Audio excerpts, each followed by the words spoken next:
However, the second episode began with Maddie and her mother having a conversation.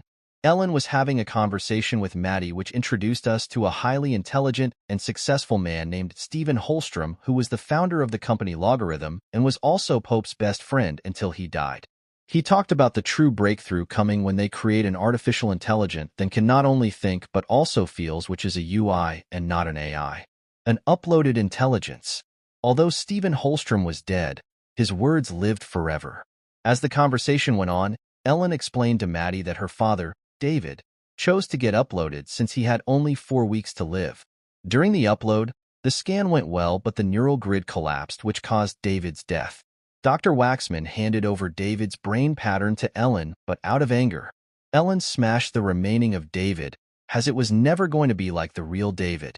Ellen said that Dr. Waxman lied about that being the entire remains of David left.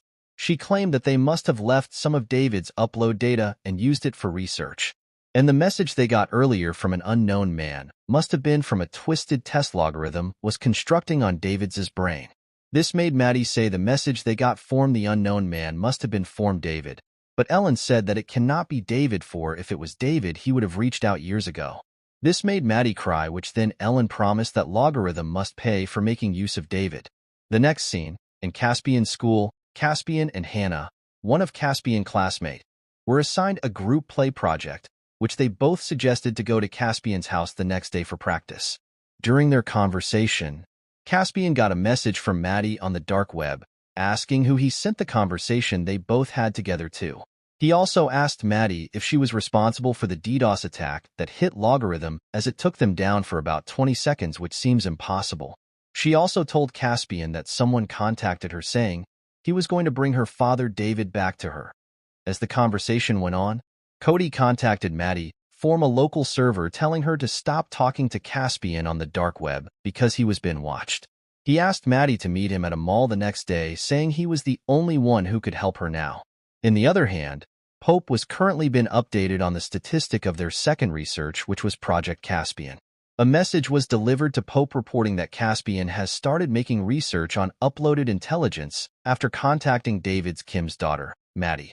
He immediately informed Carrie and Renee, who was the supposed Caspian parents, that they have found out about Caspian's research, although Pope instructed Renee and Carrie to stick to the research plan for now. In the next scene, a jolt of pain ripped Mr. Chanda from unconsciousness. Disoriented, he blinked at the harsh light, finding himself trussed up like a sacrificial lamb, and cold stare emanated from the camera position directly in his face. The air hung heavy with a chilling realization that he was about to be uploaded.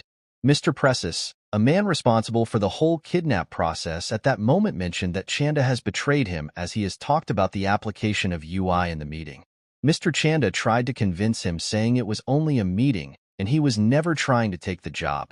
After all the excuses Mr. Chanda gave, Mr. Precis decided to upload him and double his workload, as he already lost his trust. After then, a very painful procedure was performed on Mr. Chanda while he was alive, as it was an important aspect that all his neuro connection must be kept alive during the scan. Sadly, at the end, Mr. Chanda ended up getting uploaded and he became a UI. The scene then switches to Ellen watching a video of Maddie and her father having fun in the past. She hears a knock on the door, who turned out to be Mr. Waxman, who came to apologize for not saving David's life. He also confessed that David was an invaluable part of the project that they are working on, a gifted man who could solve complex computational problems that even the advanced AI couldn't comprehend. So, they then decided to partition the smart part of his brain and kept him working on the solution of cracking integrity, since he was a valuable asset the company possessed. During the use of David's brain to crack integrity, Dr. Peter Waxman added a little history of David's life when he was alive. This increased David's productivity, but the process led to something else, which opened a floodgate of troubles for Logarithm. David's emotions remanifested his memories, and he reached out to Maddie across the web.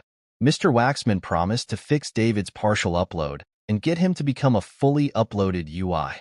Ellen was unpleased with the situation, as she stated that they were playing with the leftover pieces of her late husband, which kinda seems true. She then urged for the delete of all of David's scans, or else she was going to go public. And on Maddie's side, the day she was meant to meet Cody physically came, and been scared to meet a person she met online alone. She decided to ask a girl to come help keep watch in order he turns out to be a psycho killer. She got to the mall and was welcomed by Cody. Cody told Maddie that all the message she had been getting on the web was from his wife Lori Lowell. He mentioned that his wife Lori Lowell was also an uploaded intelligence and not dead. Same for her dad David. It was discovered at Logarithm that Lori Lowell came after David a while ago. She escaped Saren Stone, a place she was kept after been uploaded, by leaving an algorithm that duplicated her work function as she left, which was why no one noticed. As of that time, Lori's location was unknown. As Cody told Maddie that David and Lori were still alive, she needed to prove she wasn't dead, which Lori did by playing David's favorite song Queen on every environmental system in the mall. This was enough to convince Maddie. She then sat down to talk. Cody told her everything, and Maddie then had a chance to talk to Lori, where she told her she tried breaking David out of Logarithm after finding out she wasn't the only upload. She mentioned she was the one responsible for the DDoS attack that struck Logarithm trying to break David out, but it didn't work. She told Maddie that the only way she could break David out was for Maddie to infiltrate Logarithm and patch her through a wireless branch. And her mother Ellen was heading to Logarithm the next day, where she will get her opportunity to get into Logarithm. She gave Maddie a 3D printed bracelet, which she called Freedom. Back at Caspian's place, Hannah came home with Caspian to practice the play, but Carrie and Renee got into a fake fight, which caused Hannah to run away. The next day, as Ellen prepares her bag to leave for Logarithm, Maddie came in insisting to go with her, as it may be the last time she comes in contact with David before being deleted. At Logarithm, before coming in contact with Ellen and Maddie, David's entire code was transferred to Norway. Ellen and Maddie then got to Logarithm. They both met Pope and Ryan, the general counsel of Logarithm, and went into the meeting where Ellen was losing her ground in the argument. Maddie then used the bracelet that Cody gave her, and suddenly a report came in immediately that their server was down. Maddie threatened to only restore their server back only when they fully released David. Pope had no other option than to just allow Maddie and Ellen leave. They planned on getting David back as soon as he come online, wherever and whenever. Maddie and her mother got back home with David, and Maddie immediately got him uploaded with the help of Lori, who wrote an algorithm that helped unpack David's data and upload him to a secure server that can house his neural pattern.